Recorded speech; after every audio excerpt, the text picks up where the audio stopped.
بچه‌هایی که به قول آلمانیا هوchsensibel یا خیلی حساس هستن، از همون سنین پایین یه سری ویژگی‌های خاصی رو توی غذا خوردن، لباس پوشیدن، خوابشون و یا برخوردهاشون با دیگران نشون میدن که بعضاً به عنوان حساسیت به معنای زودرنجی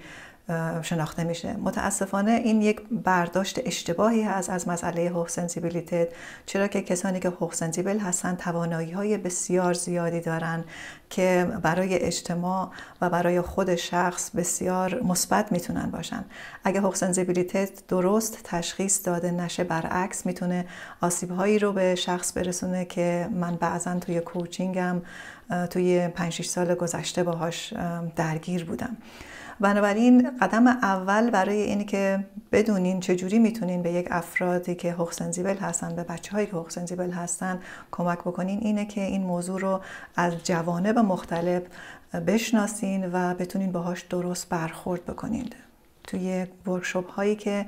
من برای کودکستان ها، مدارس و حتی شرکت ها برگزار میکنم، سعی میکنم که هوchsensibilität رو از جوانب مختلف بهش نگاه بکنم، جوری که اینجور افراد به قول آلمانیا nicht in falsche Ecke gerückt werden، یعنی به چشم آدمایی که خیلی بلستوار نیستن، خیلی نمیشه روشون حساب کرد، شناخته نشن، بلکه به عنوان نیروهایی که بعضن کارها رو تو دست میگیرن و خیلی مثبت میتونن توی محیط تاثیر بذارن شناخته بشن.